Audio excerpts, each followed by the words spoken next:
नगरिया हो। चुनरिया में दाग लग गई है, बैठल रोवे ली गुजरिया हो। चुनरिया में दाग लग गई।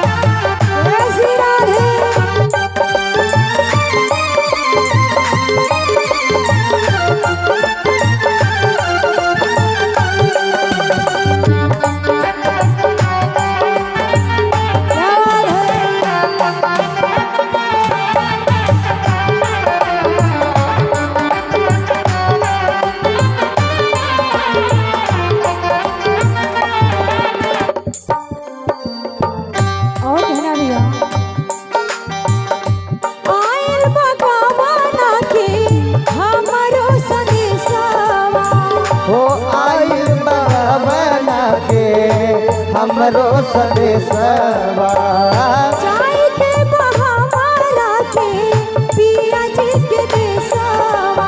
ओ जाई के बहामारा के पिया जी के देशवा। भगवान क्या करते हैं कि जब हमारे दांत गिरने लगे और बाल सफेद हो जाए तो समझो कि पैकिंग शुरू हो गई।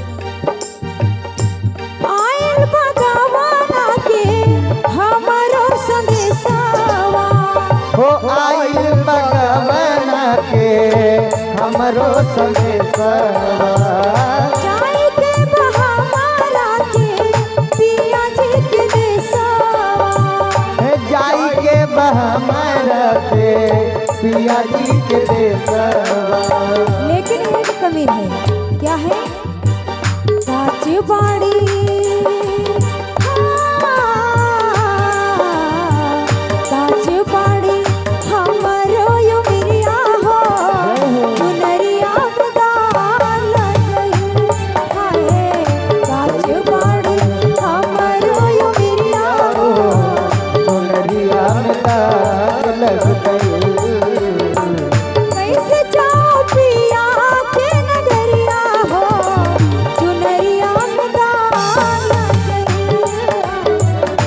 बैठल रोवे ला गुजरिया हो। चुनरिया में दाग लग गई। जय हो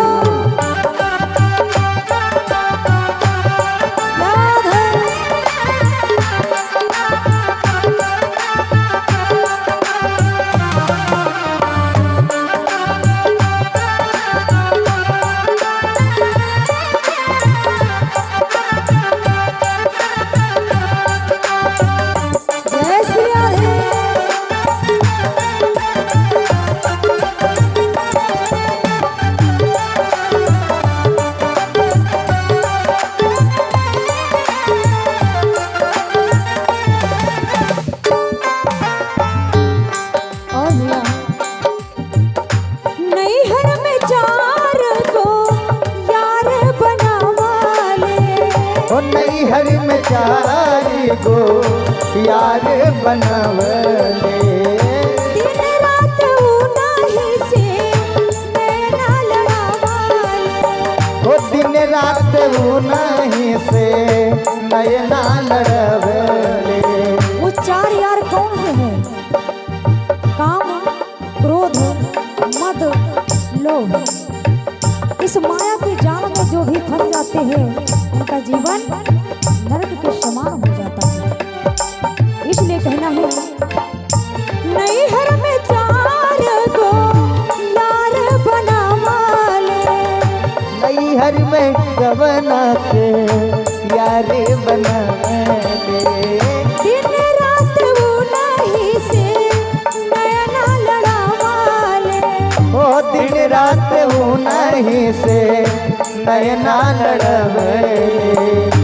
उनके सुतावाली से जरिया हो, उनके सुतावाली से जरिया हो। चुनरिया में दाग बैठल रोवे ली गुजरिया हो। चुनरिया में दाग लग गई। बैठल रोवे थी गुजरिया हो चुनरिया में डाल गई। जय श्री राधे।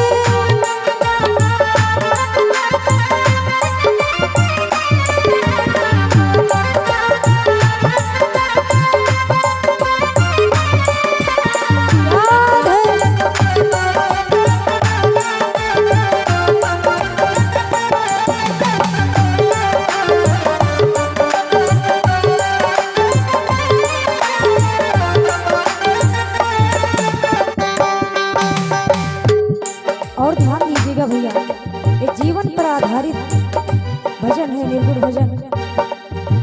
चार बात बलमा की हम भूल गईने, वो चार बात बने मारे हम भूल गए ने। पछतात बाड़ी की ई का कईले, ओ पछतात बानी की ई का कईने। चार बात भगवान जब ये मनुष्य का रूप दे करके जब पृथ्वी पर भेजते हैं तो समझा करके भेजते हैं कि तुम्हें कैसे कैसे कर्म करने हैं। भगवान का भजन कीर्तन करना है, कीर्तन करना है, पूजा पाठ करना है और दुनिया के मोह माया में नहीं फंसना है। लेकिन मनुष्य पृथ्वी पर आने के बाद वो सारी बातें भूल जाता है। वही इन प्यारी सुंदर सी लाइनों में दर्शाया हुआ, चार बात सजना की हम भूल गए ने। चार बात सजना जी हम भूल गए ने। पछतात बानी की ई का कईने, ओ पछतात बानी की ई का कईने। डोली आइल डोली आइल हमरो दुवरिया हो चुनरिया में दाम लगइल। डोली आइल हमरो दुवरिया हो चुनरिया में डाल गई। बैठल रोवे ई गुजरिया हो चुनरिया में दाम लगइल। बैठल रोवे ई गुजरिया हो चुनरिया में डाल गई।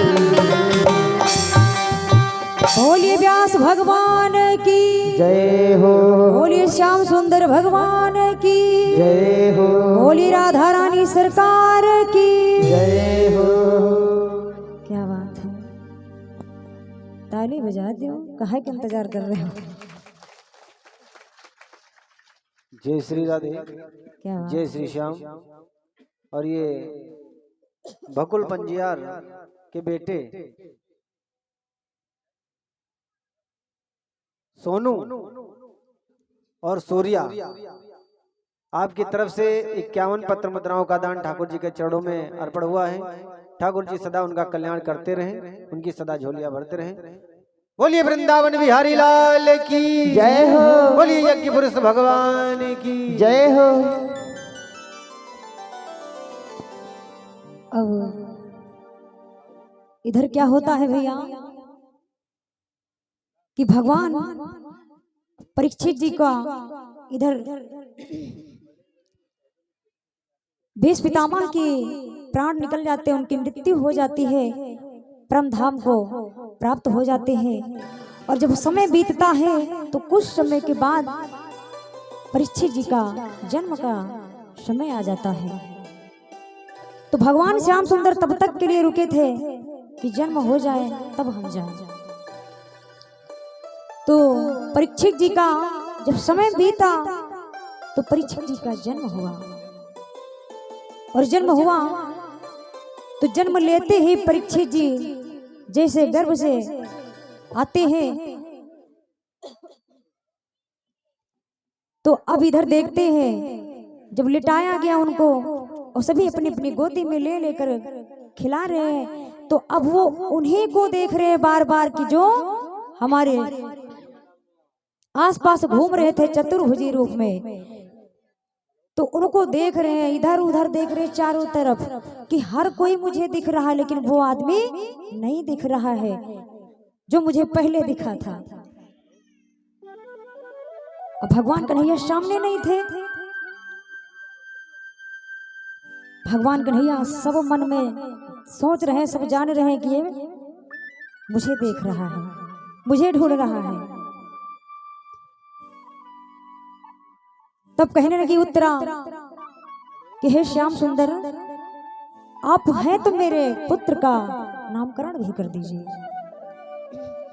तो भगवान ने उनका नाम परीक्षित जी बताया कि इनका नाम परीक्षित जी रखो, क्योंकि आते ही वो सबकी परीक्षा लेने लगे।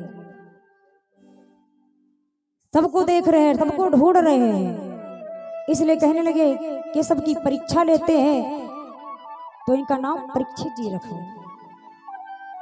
तो परीक्षित जी का नाम परीक्षित जी रख दिया गया। उस बालक का नाम परीक्षित जी पड़ा। और अब जब सब कुछ ठीक हो गया तो भगवान कहने लगे कि बुआ अब मैं चलता हूं, अब तो सब कुछ बढ़िया से हो गया, सब ठीक हो गया है, अब मैं भी चल करके देखूं मेरे द्वारकापुरी में क्या चल रहा है, क्या हो रहा है। तुम्हारा तो यह सब ठीक हो गया। तो कुंती हाथ जोड़ करके खड़ी हो जाती है और कहती है कि प्रभु आप जा रहे हैं तो जा रहे हैं, तो जाते जाते मुझे एक वरदान देते जाओ। तो भगवान कहते बुआ मांग लो, कौन सा वरदान मांगना है। तो कहती है कुंती कि मुझे एक वरदान ये दो कि मुझे हर पल, हर घड़ी, हर क्षण, उठते बैठते हर पल, हर घड़ी, हर क्षण मुझे दुख ही दुख मिले। भगवान कन्हैया ने जैसे इतने शब्द सुने उनका दिमाग चकरा जाता है कि रे बुआ ये तुमने क्या मांग लिया। ये दुनिया, इस संसार के लोग दौलत मांगते हैं, महल मांगते हैं, बंगला गाड़ी मांगते हैं कि भगवान इतनी कृपा कर दो मुझ पे कि मेरे पास सब कुछ हो जाए। और तुमने क्या मांग लिया बुआ। तो कुंती कहती है देखो प्रभु, जब तक दुख रहता तब तक तुम साथ रहते हैं, और जब सुख आता तो सुख में छोड़कर चले जाते हो। और मैं चाहती कि तुम सदैव मेरे पास रहो, इसलिए मैंने ये मांगा कि मुझे ये वरदान दो कि हर पल हर घड़ी मुझे दुख ही दुख मिले, और दुख में तुम साथ रहोगे, सुख आएगा तो छोड़कर भाग जाओगे। तो मैं नहीं चाहती कि तुम चले जाओ। भगवान श्याम सुंदर ने उन्हें वरदान दे दिया कि सब कुछ ठीक है और सब कुछ ठीक रहेगा, कुछ गड़बड़ नहीं होगा, और फिर जरूरत पड़ी तो मैं फिर आ जाऊंगा। घबराने की कोई बात नहीं, चिंता मत करो। इतना समझा करके अपने द्वारकापुरी को चल देते हैं। तो पांडव कहते हैं कि देखो अर्जुन, और तुम भी अब अपने मित्र कन्हैया के साथ रथ पर सवार हो और तुम भी चले जाओ।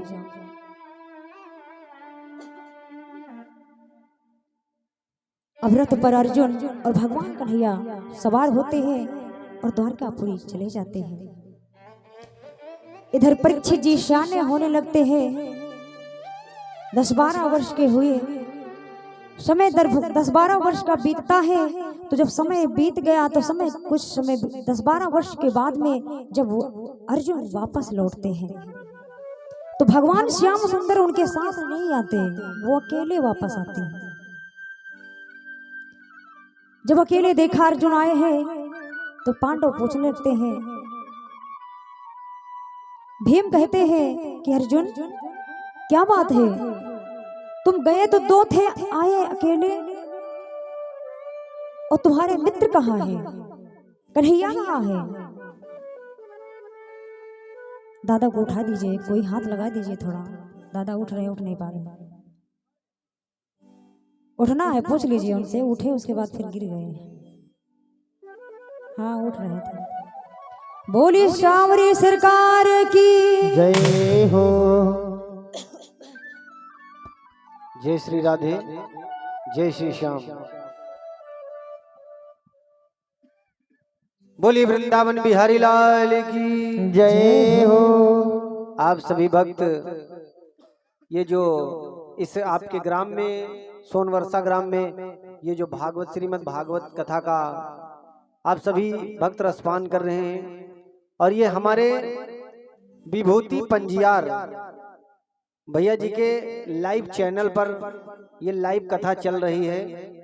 आप सभी भक्त घर बैठे इस कथा को भी देख सकते हैं और इनके चैनल का नाम है विभूति पंजियार।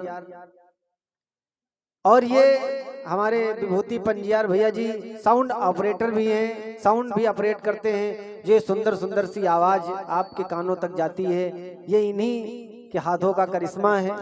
एक बार सभी लोग भैया जी के लिए ताली बजाएंगे जोरदार ताली। और इनके पुत्र कृष्ण मुरारी, क्या बात है, इनके प्यारे से पुत्र हैं कृष्ण मुरारी। इनकी तरफ से 101 पत्र मुद्राओं का दान श्री ठाकुर जी के चरणों में अर्पण हुआ है। ठाकुर जी सदा कल्याण करते रहें और इनकी झोलियां भरते रहें। बोली कृष्ण कन्हैया लाल की जय हो। और सदा इनका चैनल यूं ही बुलंदियों को छूता रहे और आप यूं ही अपना कारोबार बढ़ाते रहें। बोलिए सच्चे दरबार की जय हो। बोली भागवत महापुराण की जय हो। बोली व्यास भगवान की जय हो। बोली परीक्षित महाराज की जय हो। जय जय श्री राधे। क्या बात है, इतनी सुंदर सी आवाज इस पूरे प्रांगण में जो जा रही है, इधर भी और इधर भी। हम जब आए तो हम देख रहे थे कि उधर भी जो पानी की टंकी है उस पे हॉर्न बांधे हुए हैं और इधर भी बंधे हुए हैं। तो कितनी सुंदर सी आवाज चारों दिशाओं में जाती है। आवाज पहुंचाने वाले भैया जी हैं, बड़े भैया विभूति भैया। तो हम चाहते हैं कि एक बार जोरदार जयकार लगा करके तालियां बजाएं इनके लिए सम्मान में। क्या बात है भैया, आपके लिए हम भी ताली बजा रहे हैं। विभूति भैया इधर क्या बात है। तब इधर क्या होता है कि अर्जुन जब वापस लौटे तो पांडव देखते हैं और पूछने लगते हैं कि अर्जुन तुम वापस आए और तुम्हारे साथ कन्हैया क्यों नहीं आए। तो अर्जुन इतना चिंतित में है, चिंते में है कि नीचे सर करके खड़े हो जाते हैं। अब नीचे सर करके जब खड़े हो जाते हैं तो पूछने लगते बात क्या है, सब ठीक तो है ना। पांडव पूछते हैं तो अर्जुन आंसू निकलने लगते हैं और कहते हैं कुछ भी ठीक नहीं है। कहते क्या हुआ, क्या बात है। तो कहते हैं कन्हैया हमारे बीच अब नहीं रहे। कन्हैया इस धराधाम को छोड़ करके अब जा चुके हैं। हमारे बीच कन्हैया अब नहीं रहे, श्याम सुंदर नहीं रहे। और कहने लगे कि मैं जब रास्ते में आ रहा था तो रास्ते में न जाने कितने आपत्तियां विपत्तियां मुझे घेर कर खड़ी हो गई। तो बोले तुमने कुछ किया नहीं। बोले मैं कुछ क्या करता, जब तक भगवान मेरे साथ थे तब तो मैं विजय को प्राप्त करता था, लेकिन अब तो भगवान ही जा चुके तो मैं किसके बल पर लड़ूं। करते तो सब कन्हैया है, प्रणाम मेरा होता है। मैंने कुछ नहीं किया, जो करते थे सब भगवान ही करते थे, श्याम सुंदर करते थे। और अब वो नहीं रहे इसलिए मैं हार चुका हूं। पांडव मन में विचार करने लगे कि जिसके बल पर अभी तक हम चल रहे थे अब जब वही नहीं रहे तो मेरे रहने से क्या मतलब है। कहने लगते हैं भैया कि धर्म ने कहा बस बंधु उठो, सीमा हो चुकी विलासों की, अब समय नहीं है सोने का, कुछ खबर करो इन श्वासों की। कहने लगते हैं कि अब मेरे पास जो समय पहले था वो अब नहीं रहा। अब मैं होकर भी नहीं हूं, ना कि समान हूं। और ऐसा करते हैं कि जो राजपाट है इस सारा राजपाट परीक्षित जी को सौंप करके हम सब हिमालय की ओर चल देते हैं। चलो अब मेरे जीने से, मेरे रहने से, ये मेरे लिए, ये राजगद्दी, ये राजपाट मेरे लिए सब बेकार है, कोई मतलब नहीं इसका। परीक्षित जी को राजपाट सौंप करके पांडव हिमालय की ओर चले जाते हैं और इसी प्रकार से एक एक करके भगवान के धाम को प्राप्त हो जाते हैं, भक्ति में विलीन हो जाते हैं, भगवान के परम धाम को प्राप्त हो जाते हैं।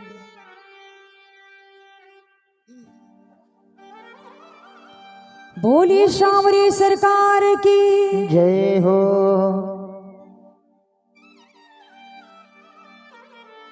सब जा रहे हैं क्या? देखिए जो आएगा कथा के इस पंडाल में उसको जाना बिल्कुल भी नहीं है। और खास करके ये बात उनके लिए है जो हमारी माताएं बहनों ने कलश उठाया। अच्छा, जो कलश उठाए हैं कितने लोगों ने उठाया है? 150 है और 150 है वो यहाँ पर है। अभी गिनती भी करवाएंगे, देखते हैं कितने आए इसमें। पूरे नहीं है ना? आए दादा अब तुम ही लोग अगर नहीं रहोगे, 151 कलश उठे हैं लेकिन 151 हाथ नहीं उठे हैं, हमने देखा है। तो आप बार बार हम यही बताते रहते हैं और सभी लोग इस बात को ध्यान से सुने कि 3 दिन तो निकल गए, बाकी के जो शेष समय बचा हुआ इसमें विघ्न बाधा ना डाले। उस समय से नियम से आकर के भागवत का रसपान करिए। अपने आसपास वालों को सभी को बता दीजिएगा ये बात कि सभी को नियम से भगवत कथा सुननी है, फल पाना है ना। और कोई शोर नहीं करेगा। बोले किशन कन्हैया लाल की जय हो। कि द्वापर का अंत समय था वो कलयुग की बारी आई थी। द्वापर का अंत समय था वो कलयुग की बारी आई थी। द्वापर का अंत समय था वो कलयुग की बारी आई थी। द्वापर का अंत समय था वो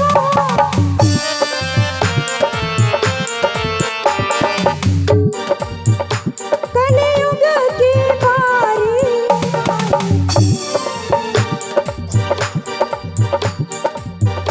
मानो सुख सूर्य डूबता था, दुख में अंधियारी आई थी। मानो सुख सूर्य डूबता था, दुख में अंधियारी आई थी।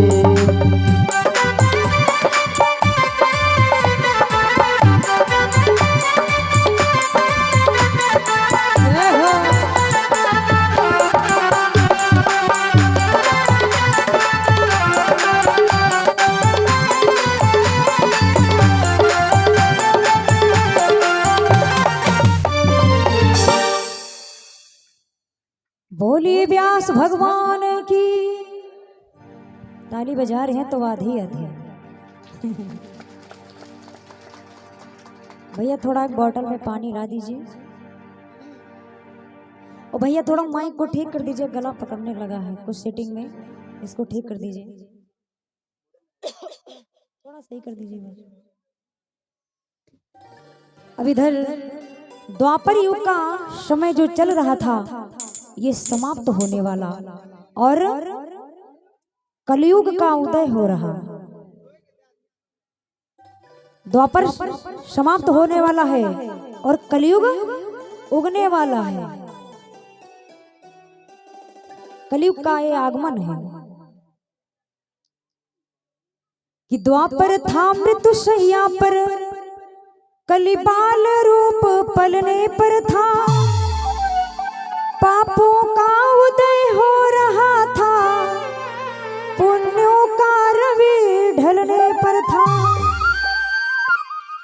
एक रोज आंखें टिका साज सभी समान, और वीर परीक्षित राज ने और वन को किया बयान। परीक्षित जी जो राजपाट संभाल रहे हैं, तो पांडवों के बाद राजपाट जब इनको दिया गया था तो इन्होंने अपने राज्य की साफ सफाई करवाना शुरू कर देते हैं इधर कि अब कुछ समय बीत गया है तो अपने राजपाट की थोड़ी साफ सफाई कर दी जाए। अब साफ सफाई करवाने में लग गए, सभी कार्यकर्ता हाथों को बटा रहे हैं और सारे राज्य का, सारे महल का सफाई हो रही है, उसको सुंदर बनाने में लगे हुए हैं। और जिस समय साफ सफाई कर रहे थे उसी समय, सफाई करते समय एक सोने का मुकुट मिल जाता है। उस सोने के मुकुट को बढ़िया से धोया गया, साफ किया गया, पोछा गया और सुंदर करके झाड़ पोछ करके उसको क्या करते हैं, परीक्षित जी के शीश पर रख देते हैं। और वो मुकुट था एक जरासंध नाम के राक्षस का। आगे का प्रसंग जो कन्हैया जी के जन्मोत्सव में आता है कंस के बाद, जरासंध का प्रसंग है, उसमें बताएंगे आपको। तो इस जरासंध नाम के राक्षस का मुकुट है, और जैसे ही राजा परीक्षित को यह मुकुट पहनाया गया, राजा को हिंसक भाव आ गया। परीक्षित जी ने कहा कि मेरा मन करता है कि चलो शिकार खेलने चलते हैं। अब शिकार खेलने के लिए मन में विचार कर रहे हैं, अपने सैनिकों से कहने लगे कि ऐसा करो कि घोड़े को तैयार करो, नहलाओ धुलाओ, और हमारा आज बड़ा मन करता है, मन बड़ा प्रसन्न है। तो मन में विचार यही आता बार बार कि चल के शिकार करते हैं, थोड़ा जंगल की ओर भ्रमण करते हैं। घोड़ी पर सवार हुए परीक्षित जी महाराज और बैठे जंगल की ओर प्रयाण होते हैं। अब जंगल की ओर जा रहे होते हैं तो रास्ते में क्या देखते हैं भैया कि हाँपती कांपती थर्राती एक गाय वहां पर आती है। हाँपती कांपती थर्राती एक गाय वहाँ पर आती है। हाँपती कांपती थर्राती एक गाय वहाँ पर आती है। हाँपती कांपती थर्राती एक गाय वहाँ पर आती है, और रोती है कहीं रम भाती है, चलती है कहीं अटकती है। रोती है रंभाती है, में कहीं अटकती है।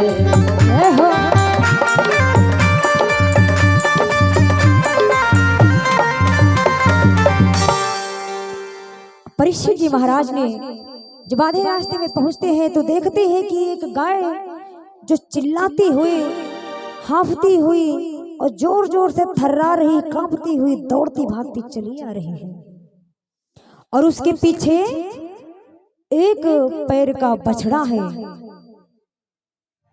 वो भी लंगड़ा लंगड़ा के भाग रहा है, और सबसे पीछे एक काला क्रूप आदमी जो डंडा लेकर दौड़ाता रपटाता हुआ चला रहा है, पीटते हुए गाय को मारते हुए आ रहा है। तो परीक्षित जी ने सोचा कि मेरे राज्य में ऐसी क्रूरता का कार्य कौन कर सकता है, वो भी मेरे राज्य में। परीक्षित जी महाराज घोड़ी से उतर करके खड़े हो जाते हैं, उस गाय से पूछने का प्रयास करते हैं। ये खड़ा अचंभे में हुआ त्यों ही दिल्ली राज, और गाय के मुख से दुख भरी सुनी एक आवाज।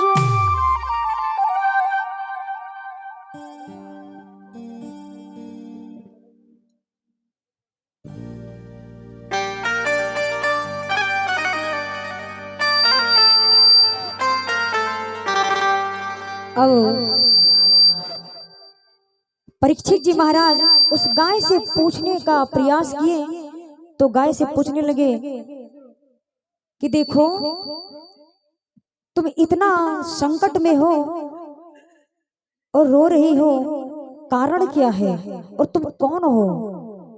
विस्तार से मुझे अपने दुख का कारण कहो, क्या बात है और तुम कौन हो? तो गाय कहती है कि महाराज, दोनों हाथों को जोड़ करके अपने भेष में आ जाती है और कहने लगते हैं कि प्रभु, हे महाराज, हे राजन, मैं पृथ्वी हूं। कहते ये बैल जो बछड़ा है एक पैर का, ये कौन है? कहते हैं ये धर्म है। बोले ये काला कुरूप आदमी? कहते महाराज ये कलयुग है और इस कलयुग के कारण पृथ्वी संकट में पड़ गई है। महाराज अब कुछ उपाय करो, इसने मुझे घेरे रखा है और मैं बड़े संकट में हूं।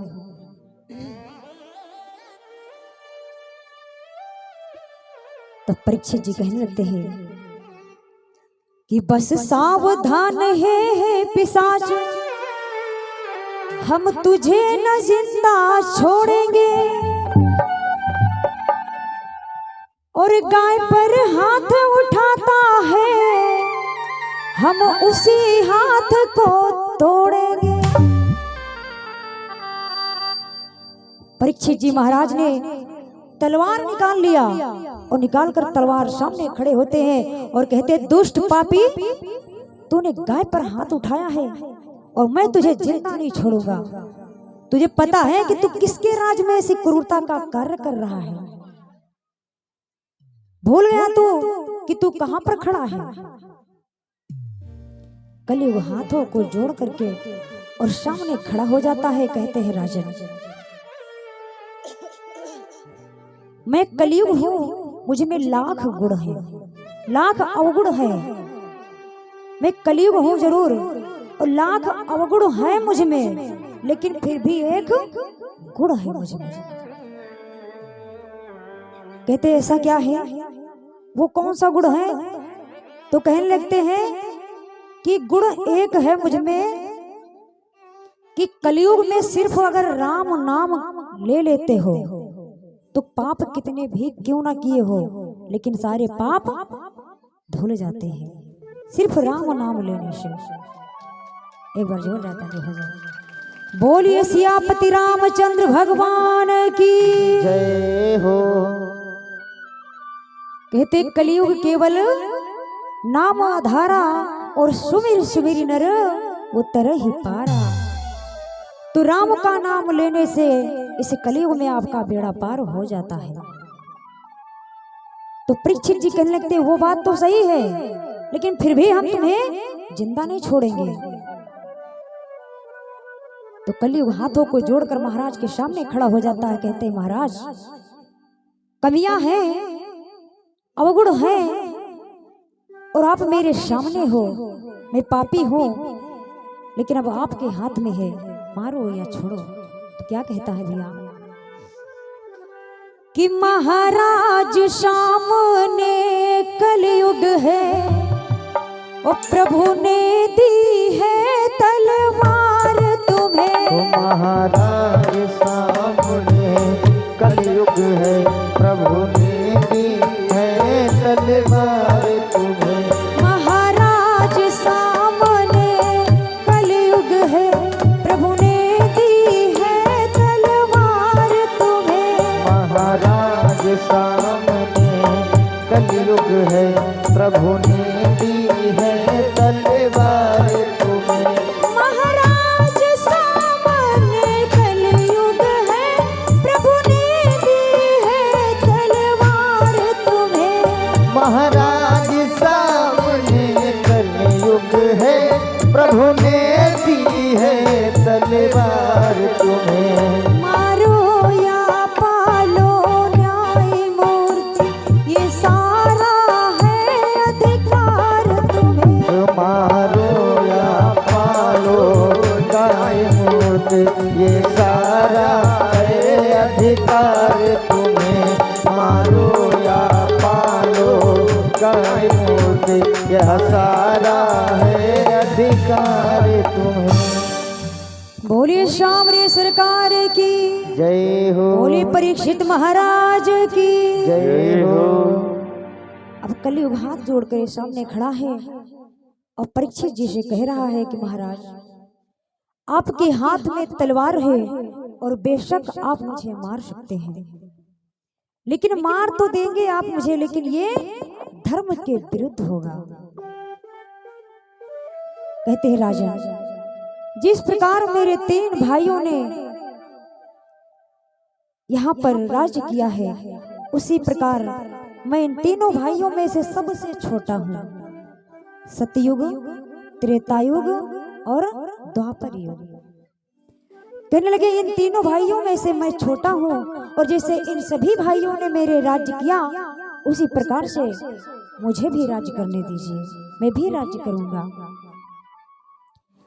परीक्षित जी महाराज कहने लगे कि देखो, तुम राज्य कर सकते हो, रह सकते हो, लेकिन उसके लिए मैं कुछ स्थान दूंगा तुम्हें जहां पर तुम रह सकते हो। अब कौन कौन से स्थान परीक्षित जी महाराज दे रहे हैं कलयुग को?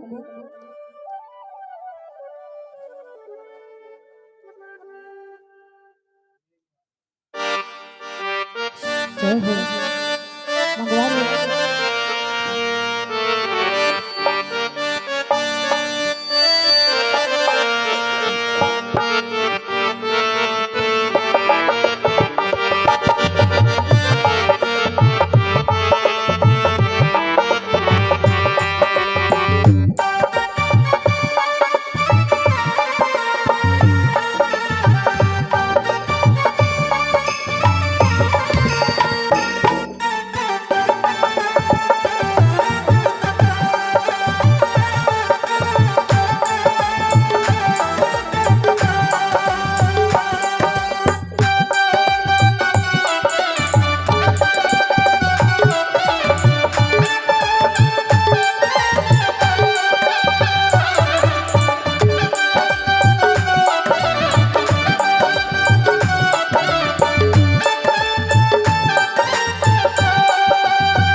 बोली सांवरी सरकार की जय हो। राधे, जय श्री श्याम। और कुछ पत्र मुद्राएं आई हुई हैं, ये हमारे गोगल पहलवान आपकी तरफ से 101 पत्र मुद्राओं का दान श्री ठाकुर जी के चरणों में अर्पण होता है। ठाकुर जी सदा कल्याण करें। बोली सच्चे दरबार की जय हो, बोली सांवरे सरकार की जय हो। क्या बात है, बहुत सुंदर। सभी भक्त तालियों का आशीर्वाद देते हैं तो बड़ा अच्छा लगता है, आनंद आता है। ये बात, क्या बात है। तो आइए कुछ थोड़ा एक भजन हो जाए, है ना? नहीं तो अगर कथा ही प्रवचन चलता रहता है तो सबको नींद आने लगती है और भक्तगण हमारे बोर होने लगते हैं। तो हम नहीं चाहते कि आप लोग उबे, है ना? तो 2 मिनट के लिए प्रभु का भजन करते हैं।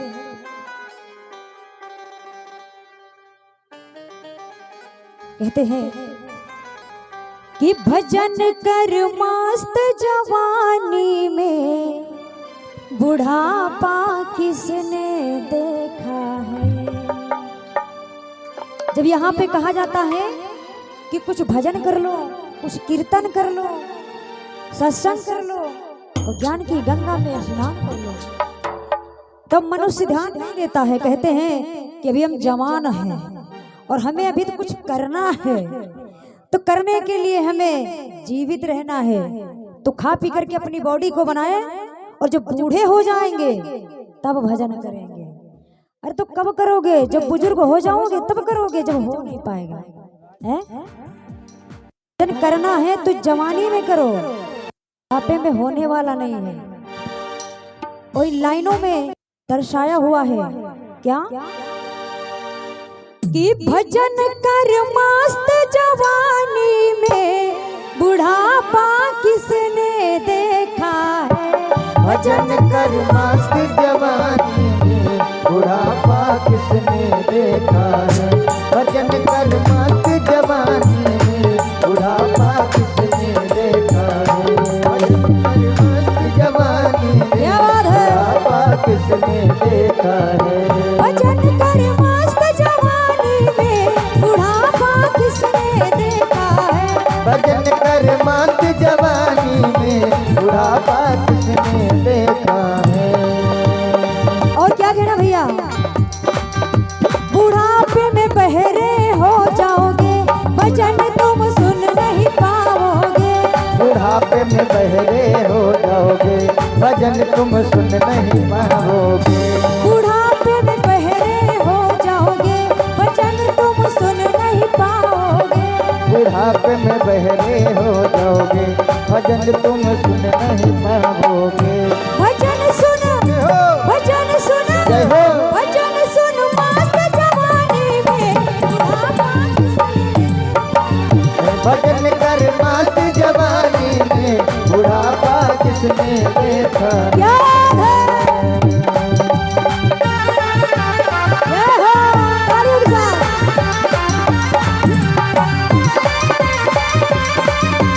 जय श्री राधे।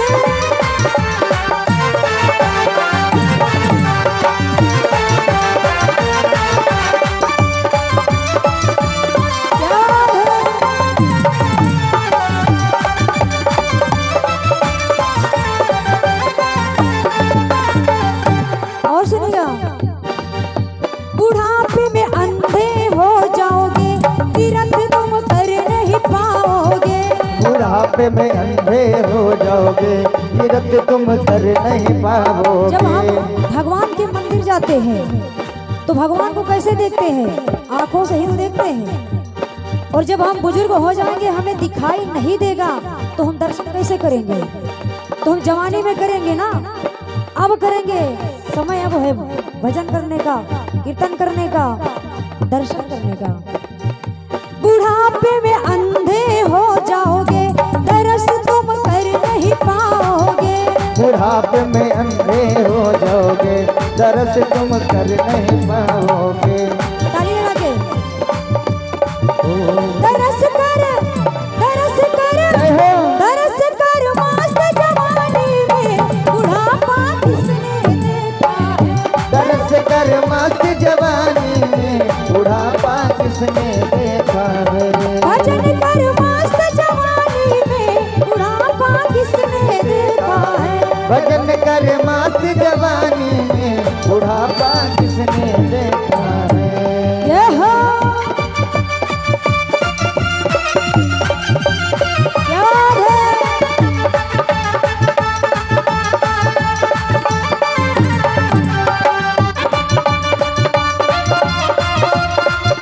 जय श्री राधे।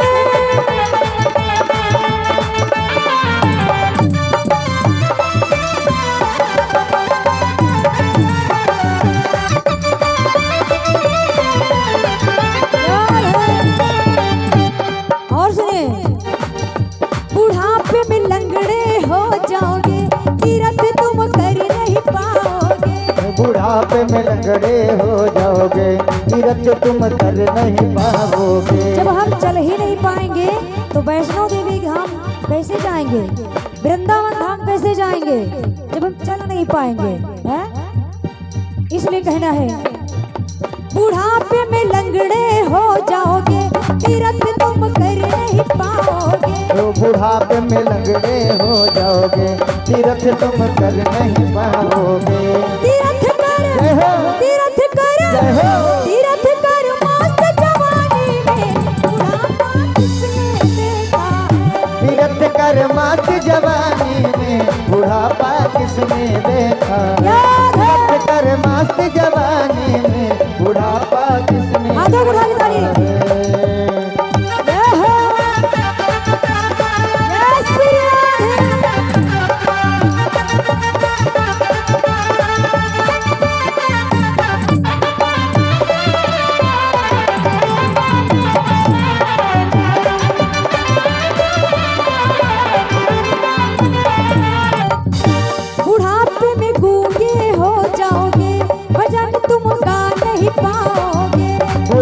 बुढ़ापे में गूंगे हो जाओगे, भजन तुम गा नहीं पाओगे।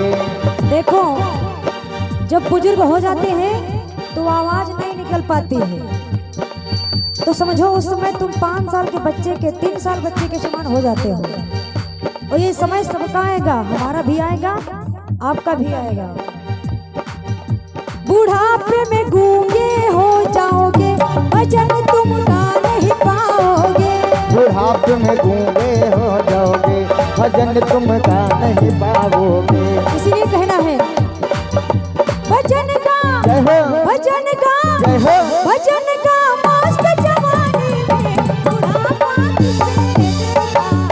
भजन का मस्त जवानी में बुढ़ापा किसने देखा है। भजन कर मस्त जवानी में बुढ़ापा किसने देखा है। भजन कर मस्त जवानी में बुढ़ापा किसने देखा है। भजन कर मस्त जवानी में बुढ़ापा किसने देखा है। भजन कर मस्त जवानी में बुढ़ापा किसने देखा है। बुढ़ापा किसने देखा है। बुढ़ापा किसने देखा है। बोलिए परीक्षित महाराज की जय हो, बोलिए किशन कन्हैया लाल की जय हो, बोलिए भागवत महापुराण की जय हो, बोलिए शंकर भगवान की जय हो। जय जय श्री श्री राधे। जय श्री श्याम, जय श्री राधे। और शुभम कुमार, सुधांशु कुमार, पिता बंबू यादव, आपकी तरफ से 101 पत्र मुद्राओं का दान श्री ठाकुर जी के चरणों में अर्पण हुआ है। और श्री नंद किशोर, चांद किशोर यादव, आपकी तरफ से 51 पत्र मुद्राओं का दान श्री ठाकुर जी के चरणों में अर्पण हुआ है। ठाकुर जी सदा कल्याण करते रहें। बोलिए सच्चे दरबार की जय हो, बोलिए वृंदावन बिहारी लाल की जय हो, बोलिए श्यामरे सरकार की जय हो। क्या बात है, आनंद आया। आनंद कब आ जाए इसका कोई समय नहीं होता है। कहो सवेरे सवेरे आ जाए 4 बजे, सो के जागो, बढ़िया ठंडी ठंडी हवा बह रही हो और दरवाजा खोले बाहर निकले, क्या खूबसूरत नजारा मिल जाता है कभी कभी है। तो आनंद का कोई समय नहीं होता है, आनंद कब आ जाए बस सबको ध्यान देने की जरूरत होती है। और सबसे ज्यादा आप सबके सपोर्ट की जरूरत होती है हमें, जब आप लोग का सपोर्ट मिलता है। क्यों दीदी, अरे कलश उठाई थी आप तो सामने बैठे हो हमरे क्या बात है, जय हो। अब इधर परीक्षित जी महाराज ने कलयुग को 4 स्थान देते हैं। कौन कौन से स्थान है जहां पर जुआ खेला जाता है, असत्य, वैश्यावृत्ति, वैश्याओं के साथ जहाँ वैश्याएं रहती हैं, मदिरालय जहाँ पर शराब होती है, जुआ और जहाँ पर लड़ाई झगड़े होते हैं, हिंसा जहाँ पर लड़ाई झगड़े चलते हैं। तो इस सारे स्थानों को जब परीक्षित जी महाराज ने दिया तो कलयुग कहने लगा है महाराज ये सारे फ्लोर तो हमने पहले से ही बुक कर रखे हैं, अरे कुछ हट के दीजिए, कुछ अलग दीजिए जो अलग हो। तो कहने लगे अलग क्या? तो कहने लगे आपने अपने मन मुताबिक तो स्थान दे दिया, लेकिन एक स्थान मुझे मेरे मन मुताबिक आप दे दीजिए। तो महाराज परीक्षित जी पूछ लगे कि वो कौन सा स्थान? तो कहने लगे ऐसा स्थान मुझे दीजिए जहां पर मेरे ये सारे नातेदार रिश्तेदार आ जाए। महाराज मेरे बहुत रिश्तेदार हैं भाई, लड़ाई झगड़ा हिंसा चोरी डकैती जहां पर होती हो और वैश्यावृत्ति मदिरालय ये सारे, इनके लिए स्थान कौन दे सकता है? अब कहने लगे मेरे मन मुताबिक दीजिए जहां पर सारे नातेदार मेरे आ जाएं। परीक्षित जी ने कहा देखो हम तुम्हें स्वर्ण में स्थान देते हैं, सोने में, अब सोने में स्थान दिया, लेकिन परीक्षित जी महाराज भूल गए कि मैंने सोने का मुकुट लगा रखा है। क्या बात है। जय हो, जय श्री राधे। परीक्षित जी महाराज ने सोने में स्थान दे दिया, और जैसे सोने में स्थान दिया कलयुग तुरंत उसी मुकुट में जाकर प्रवेश कर जाता है। कलयुग शीश पर सवार हो गया परीक्षित जी के। अब परीक्षित जी चल देते हैं राह से जंगल में। अब शिकार करने के लिए जंगल में प्रवेश करते हैं तो परीक्षित जी महाराज को जोरदार प्यास लग जाती है। अब प्यास जब लग जाती है तो पानी खोजने के लिए इधर उधर देखते, दूर दूर तक कुछ दिखाई नहीं देता। थोड़ा और आगे बढ़ते तो देखते हैं कि एक कुटिया दिखाई दे रही है, आश्रम दिखता है। उस आश्रम के पास पहुंचे परीक्षित जी महाराज तो इधर उधर देखा, आवाज दिया, लेकिन कोई आवाज को नहीं सुन पाया। और वो आश्रम किसका है? श्रमिक ऋषि का। श्रमिक ऋषि का आश्रम है। अब जब इधर उधर देखते, आवाज देते तो कोई आजू बाजू दिखता नहीं है, ना ही किसी की आवाज आती है। तो परीक्षित जी महाराज आश्रम के अंदर जाते हैं तो देखते हैं कि श्रमिक ऋषि अपने नेत्रों को बंद करके ध्यान में बैठे हुए हैं। तो परीक्षित जी ने सोचा कि मैं पानी मांग रहा हूं और इस बुढ़े ने मुझे देख करके अपनी आंखों को बंद कर लिया है। इसने देख करके अनदेखा कर दिया, सुन करके अनसुना कर दिया है। अब परीक्षित जी के शीश पर कलयुग सवार है। अब उल्टे सीधे कार्य करवाने लगा। क्रोध में आ गए परीक्षित जी कि मैंने न जाने कितनी बार आवाज दिया और इस बुढ़े ने मेरी आवाज को नहीं सुना और मुझे देखकर आंखों को बंद कर लिया। क्या करते परीक्षित जी महाराज?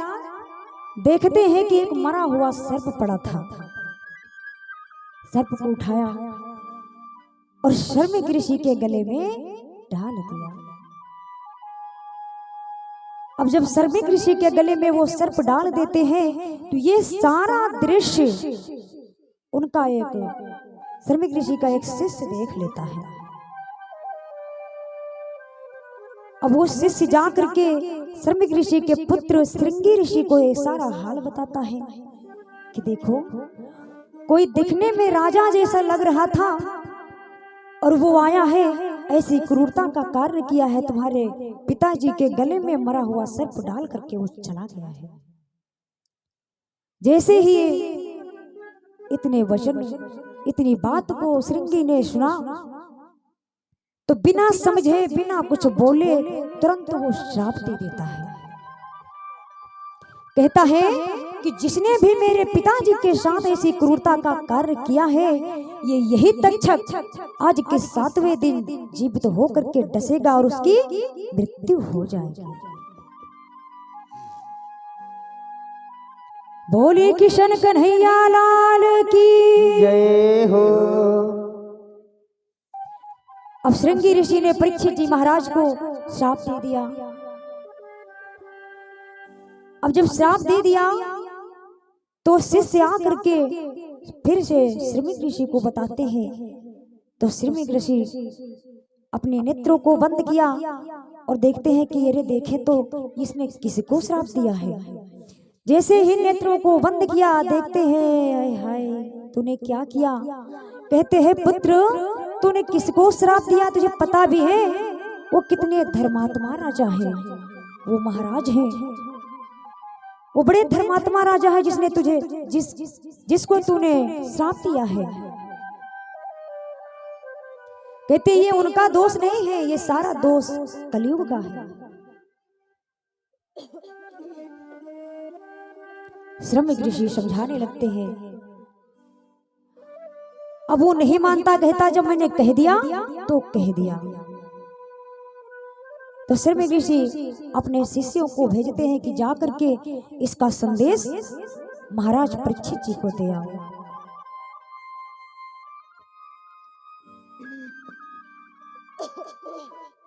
अब परीक्षित जी महाराज गले में मरा हुआ सर्प डाल करके अपने महलों को वापस आ गए और जैसे ही अपने मुकुट को उतार करके रखा तुरंत उनको अपनी याददाश्त वापस आ गई। सोचा रे ये मुझसे कितना बड़ा अनर्थ हो गया, मैंने क्या कर डाला, ये मुझे नहीं करना चाहिए था। सोच रहे हैं और लेटे हैं और सोचते हैं कि मुझसे इतनी बड़ी भूल कैसे हो गई। उनके कुछ समझ में नहीं आता है कि कैसे हुआ और क्यों हुआ।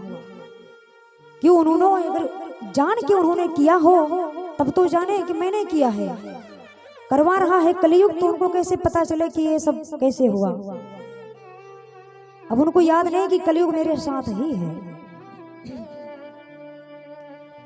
श्रमिक ऋषि ने अपने शिष्यों को भेजा कि जा करके इसका संदेश महाराज को दे दो।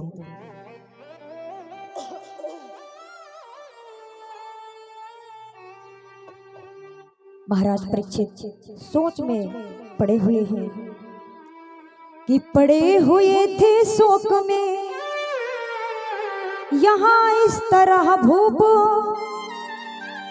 और देखा शिष्यों ने वहां श्रमिक का वो रूप। परीक्षित जी मन में विचार कर रहे हैं, सोच रहे हैं, उनको नींद नहीं आती है। महलों में लेटे तब तक शिष्यगण पहुंच जाते हैं। शिष्य जाकर के महाराज परीक्षित जी को पूरा हाल बताते हैं कि तुम्हें श्राप लगा है और तुमने श्रमिक ऋषि के गले में मरा हुआ सर्प डाला है और वही सर्प आज के 7वें दिन जीवित होकर के तुम्हें डसेगा और तुम्हारी मृत्यु हो जाएगी। जैसे इतने वचन, इतनी बात को परीक्षित जी महाराज ने सुना,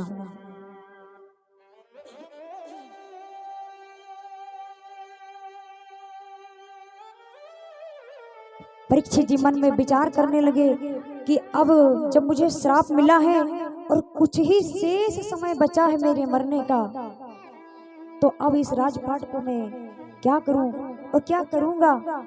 अब सारा मोह त्याग करते हैं, सारा मोह माया त्याग देते परीक्षित जी और मुक्ति का मार्ग ढूंढने के लिए गंगा के किनारे पहुंच जाते हैं।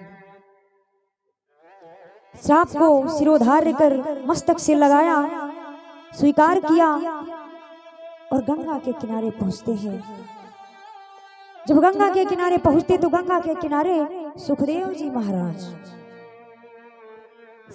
महाराज 88,000 ऋषियों को भागवत की कथा सुना रहे थे गंगा के किनारे। मैंने बताया ना कि गंगा मैया आपके भी निकट बह रहे हैं, तो ऐसे अवसर हमें मिल ही जाते हैं। जहां जाते हैं हमें गंगा मैया जरूर मिल जाती है और गांव के निकट बिल्कुल होती है। ऐसा दृश्य बड़ा अलौकिक होता है। इस सोन वर्षा प्रामगढ़ के बगल भी माता गंगे मैया बह रही है, तो कितना खूबसूरत नजारा है। साक्षात भगवान नारायण की कृपा आप सभी भक्तों पर संपूर्ण रूप से बनी हुई। अब गंगा के किनारे सुखदेव जी महाराज भागवत की कथा सुना रहे हैं, तो सुखदेव जी महाराज अपने मुक्ति का मार्ग पूछते हैं कि सुखदेव जी महाराज, मरने वाले व्यक्ति को क्या करना चाहिए जिससे उसे मुक्ति मिल जाए।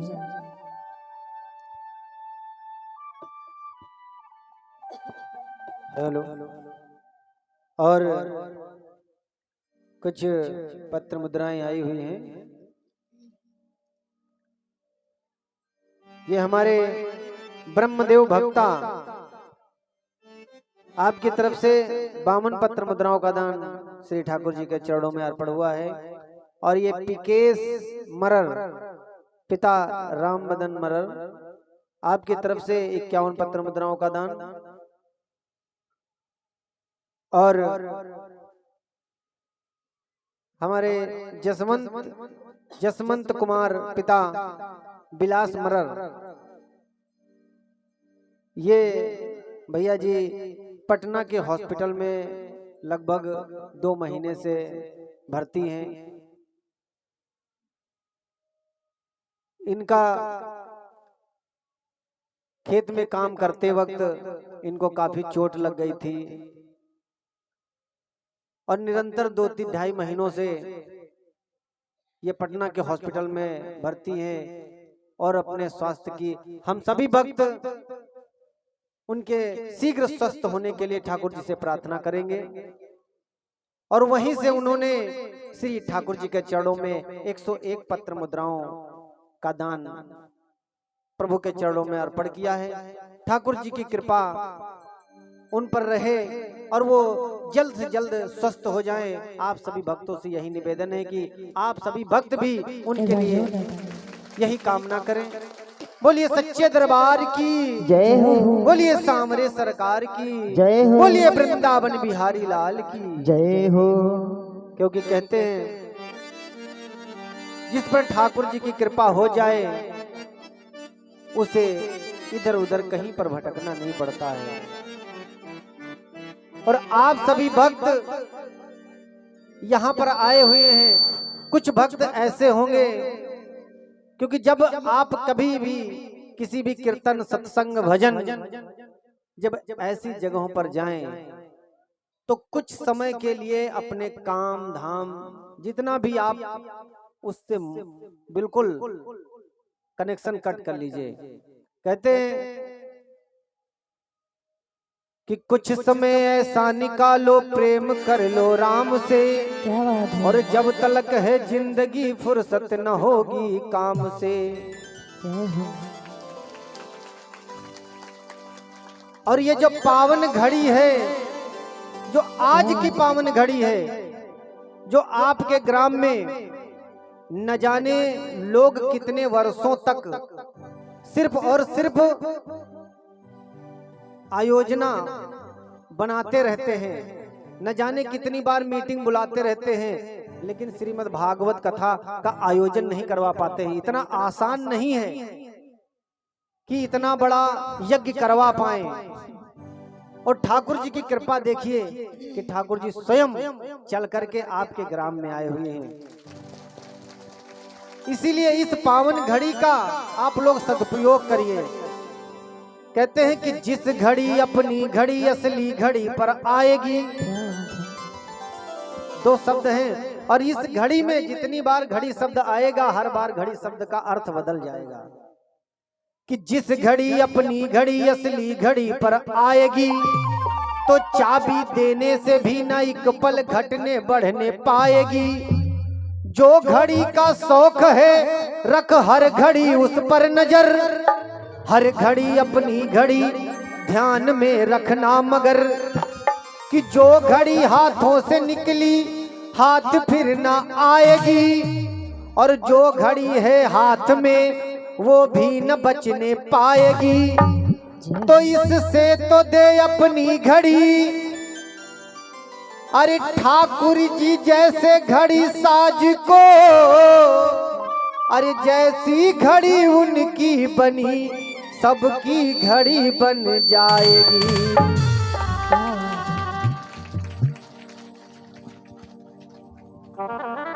कि अपने घर परिवार की बातों से कुछ विश्राम ले लो और बन जाएगी तुम्हारी बिगड़ी बस एक बार प्रेम से मेरे ठाकुर जी का नाम ले लो। बोलिए वृंदावन बिहारी लाल की जय हो, बोलिए सामरे सरकार की जय हो, बोलिए लखदातार की जय हो, बोलिए शीश के दानी की जय हो। आइए आप सभी भक्त प्रसंग की ओर ध्यान दें। बड़ा ही पावन प्रसंग चल रहा है। श्री परीक्षित जी महाराज को श्री सुखदेव जी महाराज बड़ी ही पावन सी कथा श्रीमद् भागवत की कथा सुनाने जा रहे हैं। आप सभी लोग व्यास जी महाराज के मुखारबिंद से पावन कथा का स्मरण करें। जय श्री राधे, जय श्री कृष्ण। बोली भागवत महापुराण की जय हो, बोली परीक्षित महाराज की जय हो, बोलिए सुखदेव मुनि महाराज की जय हो, बोली वृंदावन बिहारी लाल की जय हो, जय जय श्री राधे।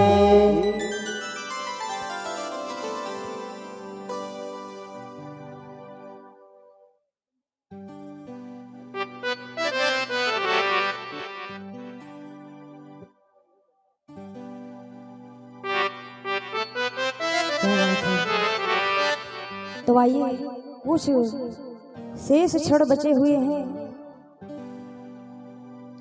समय बहुत जल्दी भाग रहा है ना। तो इधर परीक्षित जी महाराज गंगा के किनारे सुखदेव जी से पूछ रहे हैं कि मरने वाले मनुष्य को क्या करना चाहिए, क्या क्या करना चाहिए। तो सुखदेव जी उनको बताते हैं परीक्षित जी को कि सुनो राजन, कि राजन कुछ ऐसा अचल अमिट है असर नाम की शक्ति में। राजन कुछ ऐसा असर अमिट है नाम की शक्ति में। राजन कुछ ऐसा अमर अमिट है नाम की शक्ति में। राजन कुछ ऐसा अचल अमिट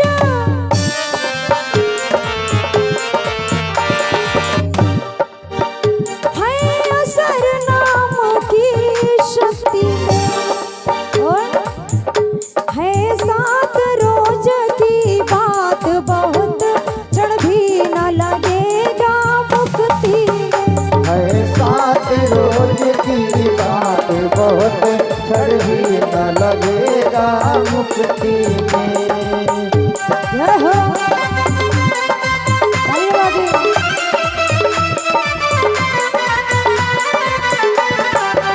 ऐसी है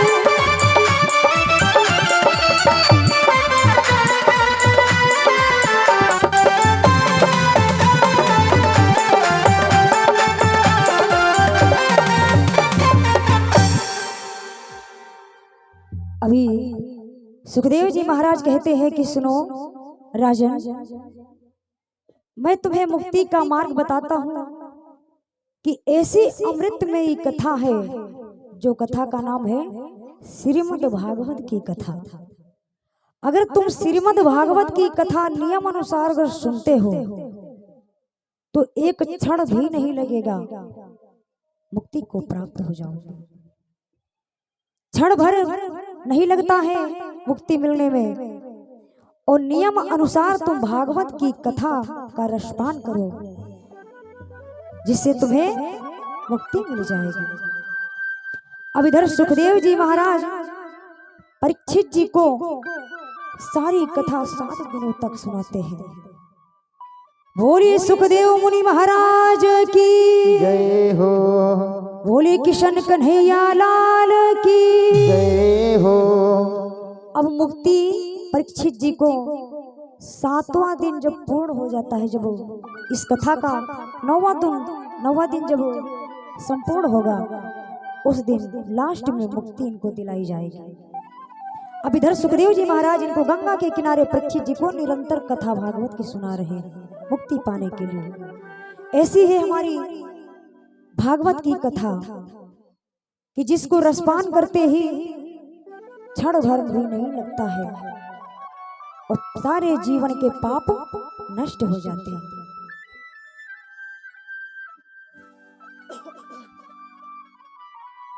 तो आइए भगवान नारायण का 2 मिनट के लिए जाप करेंगे, उसके बाद फिर जैसी हरि की इच्छा।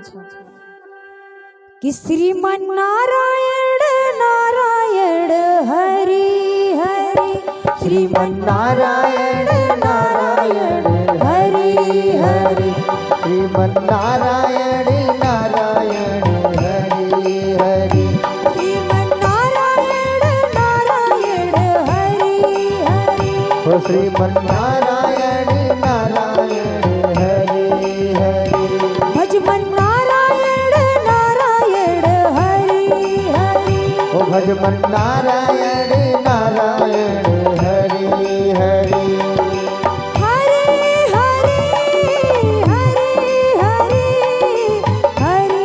हरे हरि हरि हरि हरि हरि हरि भजमन नारायण नारायण हरे हरे भजमन नारायण नारायण हरि हरि श्रीमन नारायण नारायण हरे हरे श्रीमन नारायण नारायण हरि हरि तेरी लीला सबसे न्यारी न्यारी हरे हरे तेरी लीला सबसे न्यारी न्यारी हरि हरि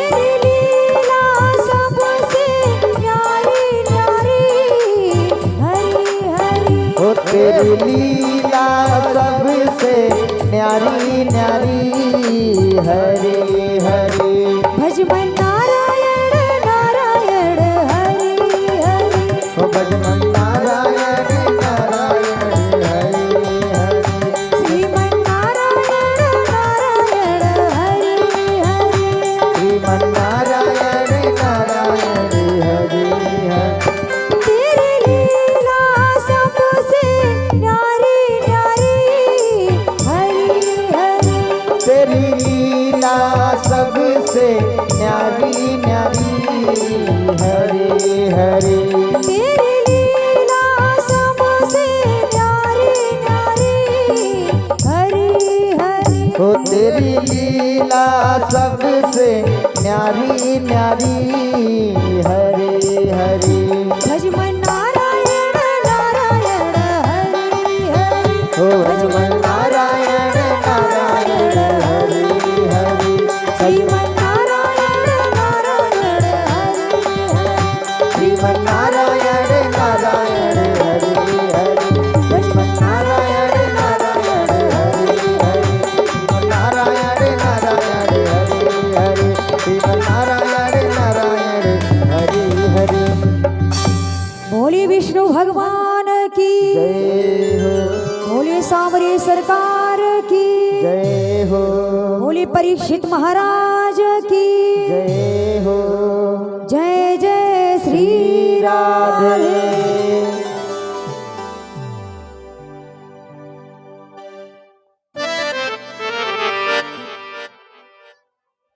तो आइए मैं कुछ सूचना देना चाहती हूँ आप सभी को। कुछ शब्द हैं हमारे कि आज कथा का तृतीय दिवस संपूर्ण हो रहा है। तो पहले दिन की जो प्रथम दिन की कथा जिसमें चली, जो कलश यात्रा निकली, वो दिन चला गया, वो भी दिन निकल गया।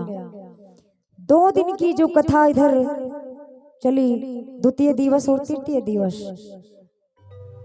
इस कथा के समय पर इस 2 दिन में जो प्रभात फेरी होती है,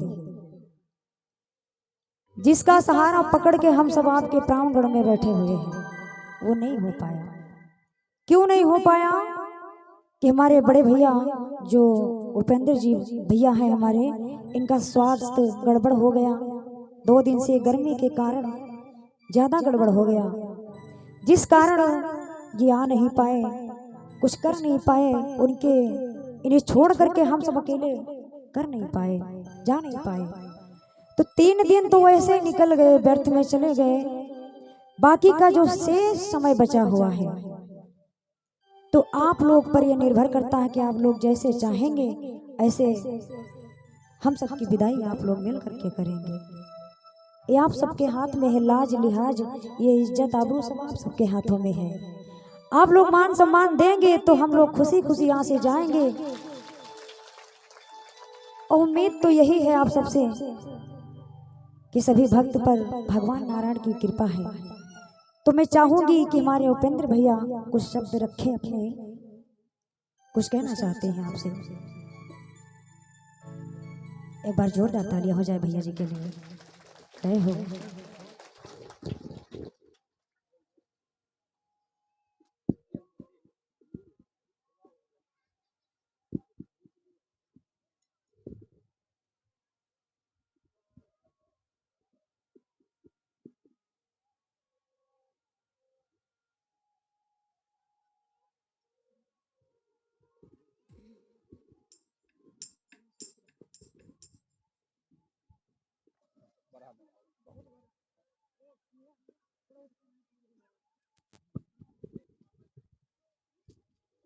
हेलो।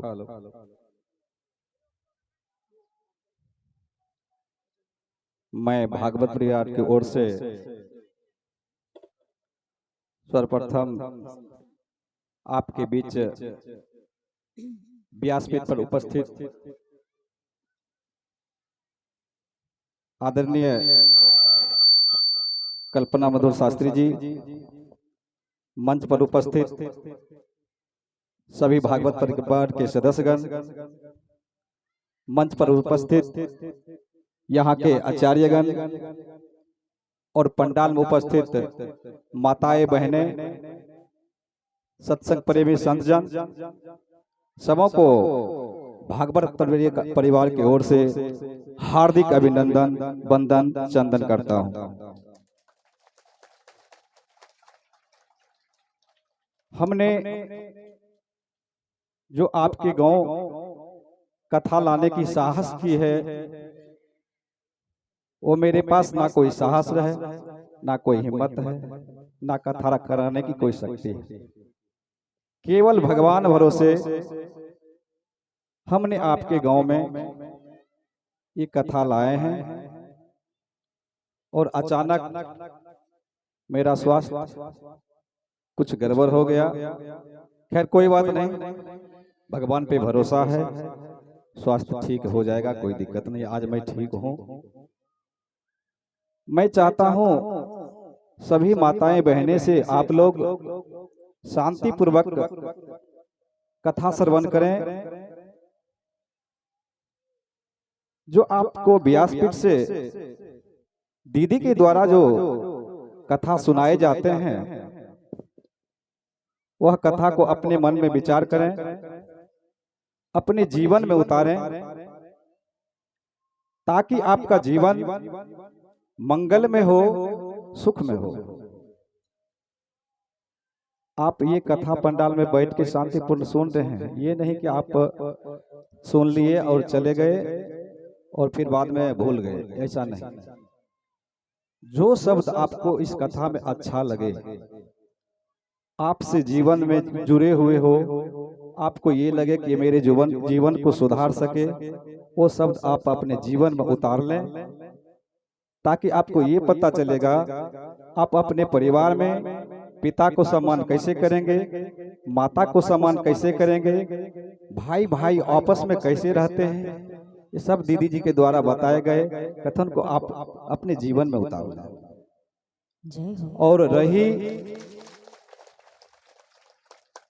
और रही एक कथा करवाने का, ये प्रभात फेरी का कथा है। हम लोग दीदी के द्वारा गांव में जाकर ये कथा करवाता हूं, ताकि लोगों को जो नहीं समझ पाते हैं, नहीं समझते हैं, वह एक कथा के माध्यम से अपने जीवन में सुधार लाएं, इस बात को समझें। इसलिए गांव जाकर मैं कथा करवाता हूं। प्रभात फेरी 2 दिन 3 दिन से नहीं हो चुका, आज तृतीय दिवस है, केवल 6 दिन शेष, और 6 दिन में ही हम लोग प्रभात फेरी का कार्यक्रम करेंगे। उसके बाद 6 दिन के बाद नहीं करेंगे, क्योंकि 9 दिन में ही हम लोग प्रभात फेरी का कार्यक्रम करते हैं, 9 दिन के बाद ना पहले। तो जैसा भी है, जो भी है, आप लोगों के सामने है। दीदी जी पहले भी बता चुकी है, अब बताना जरूरी नहीं है। बस इस चंद शब्दों के साथ मैं अपनी वाणी को विराम देता हूँ। जय श्री राम, जय श्री राधे, राधे राधे। अब जैसा कि भैया जी ने बताया कि कथा का रसपान करें और जीवन में उतारें। अगर जीवन में उतारते हो तो मुक्ति का मार्ग ये बहुत दूर नहीं है, यहीं पर है। और हम सब अगर कथा को सुनते हैं तो सुनने के बाद समझे, और समझने के बाद जीवन में उतार ले, और जब उतारेंगे तो हमारा कल्याण होगा। और कथा का मतलब ये नहीं होता है कि आप हमें मोटी रकम दें तब हम कथा करें।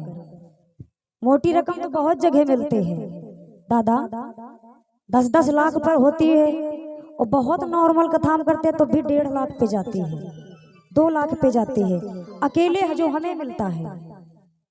और आपके यहाँ पर जहाँ पर भक्ति भाव में लोगों को ज्ञान कम होता है, वहाँ पर मुफ्त में हम सब करते हैं कि प्रभात फेरी के द्वारा हम सब कर लेंगे, आपसे कुछ मांगा नहीं जा रहा है, आपसे कुछ लिया नहीं जा रहा है, और इस द्वारा आप सबको भी कोई कष्ट नहीं मिलेगा, आप सबका सपोर्ट मिलेगा, हम लोग खुश भी होंगे, आप लोग को एक ज्ञान की गंगा में स्नान करने का मौका मिल रहा है। तो किसी से ये नहीं कहा जाता है कि भैया आप कथा करवा रहे हो तो हमें 1 लाख दो, ऐसा तो हमने किसी से नहीं कहा, नहीं कहा है, नहीं कहेंगे, बस उम्मीद करते हैं कि आप सबका सपोर्ट रहा तो बहुत अच्छा होगा। क्या बात है, जय हो, एक बार जोरदार तालियां हो जाए। तो आइए कुछ प्यारा सा भजन हो जाए, समय बड़ा नजदीक है, अब कथाएं भगवान की चलती रहेंगी, लीलाएं अभी 6 दिन बाकी है ना, तो कथाएं चलती रहेंगी, कथाएं अनंत हैं और कथा बराबर चलती रहेगी। तो कहना है कि मेरा एक नजर तुझे देखना हो किसी बंदगी से कम नहीं, और करो मेरा शुक्रिया मेहरबान, तुम्हें दिल में हमने बसा लिया, और आप इस तरह से होश उड़ाया न कीजिए, आप इस तरह से होश उड़ाया न कीजिए, और यूं बन संवर के सामने आया न कीजिए, यूं बन संवर के सामने आया न कीजिए। ये बात भगवान कन्हैया से कहती है मीराबाई, कन्हैया कि काली काली अलकों के फंदे क्यों डाले, काली काली अलकों के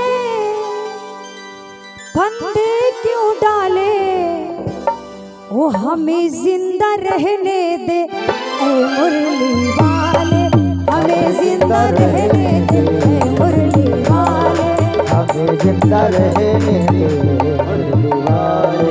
काली काली अलकों के, काली काली अलकों के, काली काली अलकों के, काली काली अलकों के, काली काली अलकों के फंदे क्यों डाले, हमें जिंदा रहने दे ऐ मुरली वाले, हमें जिंदा रहने दे मुरली वाले, हमें जिंदा रहने दे मुरली वाले। मुरली वाले, मुरली वाले, मुरली वाले, मुरली वाले,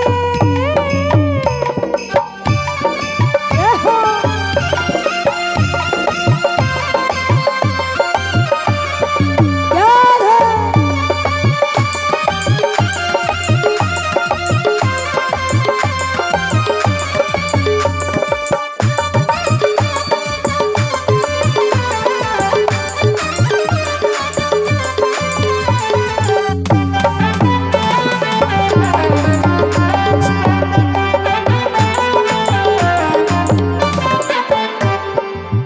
काली काली जो भगवान कन्हैया के घुंघराले केश हैं, किसी को भी अपनी ओर आकर्षित कर लेते हैं, इसलिए कहना है सीतमगर हम तुम्हें खूब पहचानते हैं, सीतमगर हो तुम खूब पहचानते हैं, तुम्हारी अदाओं को हम जानते हैं, तुम्हारी अदाओं को हम जानते हैं, सीतमगर हम तुम्हें खूब पहचानते हैं और तुम्हारी अदाओं को हम जानते हैं। कौन कौन सी अदाएं हैं? ये घुंघराले केस और ये मोटे मोटे नैन, जो कजरा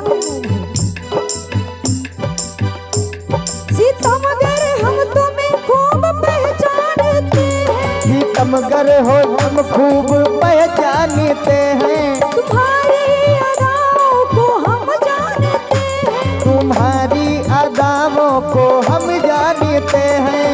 और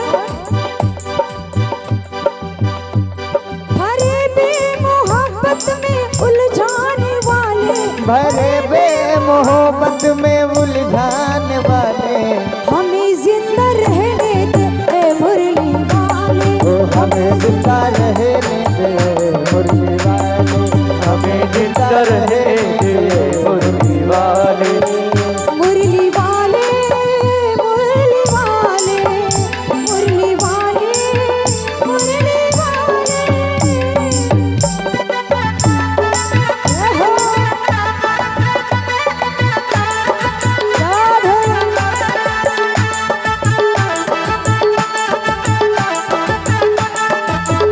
जय श्री राधे। बड़ी बड़ी गानों के साथ।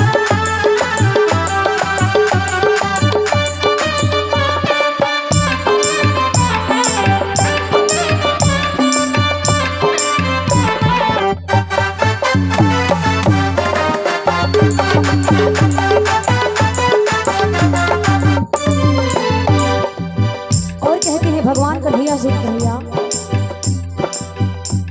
ये रंगीले नैना तुम्हीं को मुबारक, ये रंगीले नैना तुम्हीं को मुबारक, वो रंगीले नैना तुम्हीं को मुबारक, ये मीठे मीठे बहना तुम्हीं को मुबारक, ये मीठे मीठे बहना तुम्हीं को मुबारक, ये रंगीले नैना तुम्हीं को मुबारक, और ये मीठे मीठे बहना तुम्हीं को मुबारक।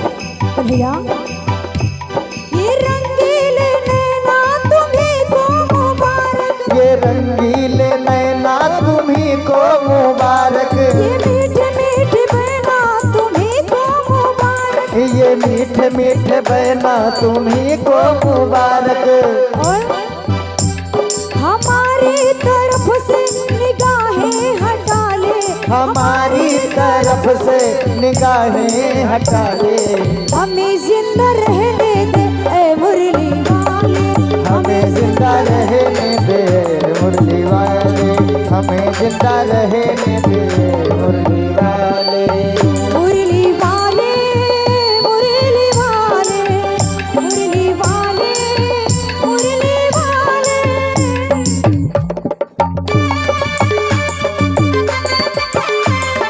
जय हो। आधो राज रानी।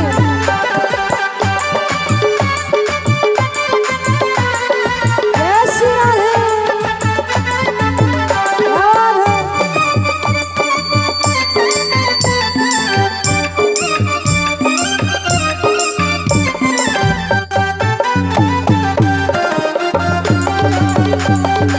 जय हो।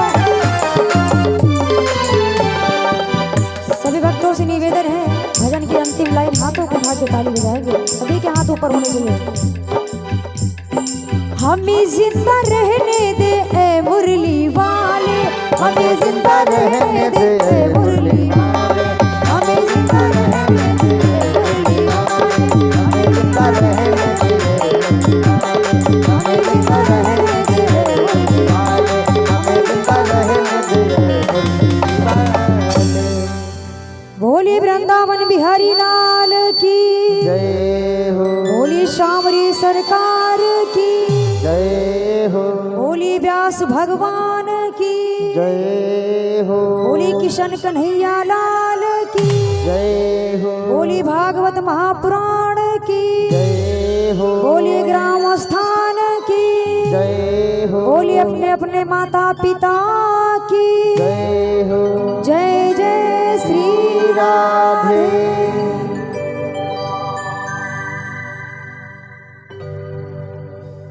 अब आरती का समय हो चुका है।